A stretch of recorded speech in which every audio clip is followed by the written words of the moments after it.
Hey guys! I'm making this vlog series because I couldn't find any information online when I was looking through the student exchange experience in Niigata. So as a little bit of background, I came to Niigata on a 1-year-long exchange program as part of my Bachelor of Arts in International Studies degree with the University of Technology, Sydney in Australia. So Niigata University is one of the partners universities which allow us to have our university tuitions waived in exchange that we pay our own tuitions back at home. This is a really good program because they help you figure out a lot of the paperwork that you need, and they plan your itinerary and your travel and anything that might be a little bit of a hassle if you sign up for the program yourself. So I highly recommend doing this. So I'll talk to you guys about what you need to prepare for the actual exchange maybe in another video somewhere down the line, because there was quite a lot of documents and procedures that took place that I don't think I can fit into this video.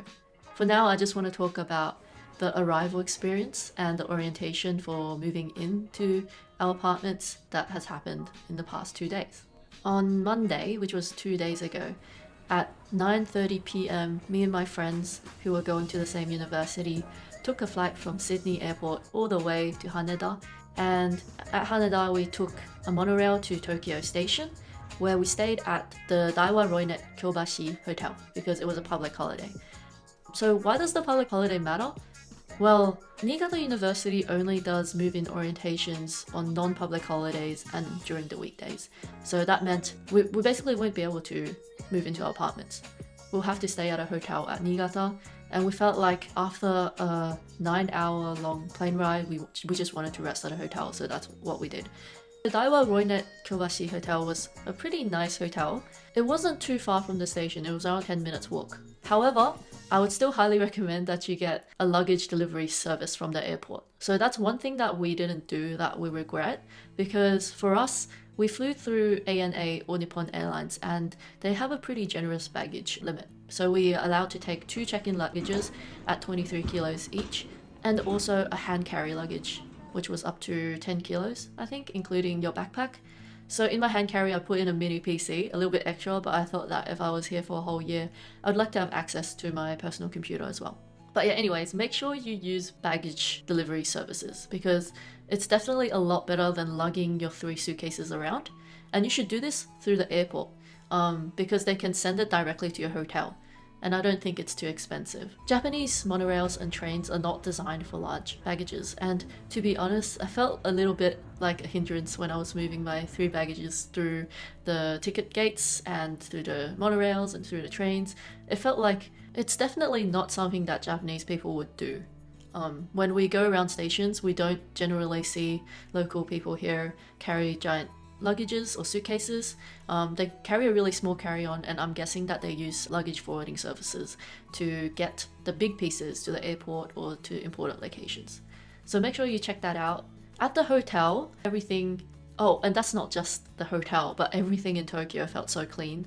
All the streets, the stations, everything felt like it was spotless, and even in Niigata, which is way further away from the metropolitan areas, it's really, really clean. At the hotel lobby, we called for a taxi service for the next morning so that we could carry our luggages back to the station for the Shinkansen.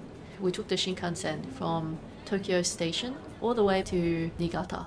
With the Shinkansen, I'd highly recommend booking it in advance and book the back seats on the carriages because they have extra storage spaces for baggage. From Niigata, we got our scheduled pickup service from the university, and on the shuttle, which is a free bus service to Niigata University, we also got to see the landscape of what Niigata looks like. And it seemed very calm. There's a lot of rice paddies, a lot of farmland, but it also looked a little bit dry. I'm thinking, and after talking to a friend of mine, that it might have been the result of the snowstorms that happened last year. But I'm hoping that since it's spring now, that more of the greenery would be brought back and that I could experience more of a lush environment. In the orientation, they went through some of the lifestyle guides, so how to sort rubbish. So rubbish can be an entirely separate video on its own. There are 10 categories for Niigata residents that you have to sort your garbage in, and they have different plastic bags for different categories as well. And I think they take the trash 3 times a week, with different categories being taken out each time. That was my experience coming over to Niigata. And at the end of the orientation for move-in procedures, we got a taxi paid for by the university back to our accommodation. And with my 3 giant pieces of luggages, once again, please use a luggage delivery service. With my giant pieces of luggage, I had to lug it up the stairs and bring it up to my apartment because they didn't have elevators. I was so scared that I would drop the suitcase and break the stairs, or even worse, fall off the stairs myself. But at the end, I finally did it. Special thanks to doing deadlifts at the gym with high reps. Definitely helps since the bar is 20 kilos by itself, and my bags were around 20 kilos. But I really, really like my apartment. It feels so cozy. It has a lot of sunlight. With Niigata University co-op apartments, they're heavily subsidized as well. So I'd say the rent totals to around 350 AUD per month, which is crazy, right? When you think about Sydney rental prices. I have a little loft in the back, you can see over there. So far I don't have a mattress, so I'm just sleeping on the floor. I've ordered one from Amazon, but it'll arrive, I think, tomorrow. And then you get a desk and a chair from the university as well. You have a refrigerator and microwave set up. Electricity, gas and water all works off the bat, but you have to pay bills at the end of the month. And then also they gave us a little care package with some food and snacks inside as well, and some necessities like toilet paper and tissue paper and the likes. It was very, very nice of them to do that. They have a 3-day isolation period that we needed to follow within our apartments, and that's why I had some time to make this video today. We are allowed to go outside to buy some daily necessities though. So I went out last night at like 12 AM to the company nearby, and I got some washing supplies because I needed to clean plastics for recycling, which is crazy because the microwave food that they gave us is recyclable, like the packaging is recyclable, so I had to clean that to make sure that there isn't any food stains anywhere. I also went to buy some toothpaste. I couldn't find any floss though, which is kind of weird, but I guess maybe because it's a really small convenience store, or maybe I just didn't see it. Who knows? Anyways, I'll call it the end of this video for now, but if you have any suggestions on what I should do while I'm here, or if you have any tips for living in Japan, or even in Niigata in general, please let me know. I'll catch you guys another time, hopefully with more stuff to show. Bye!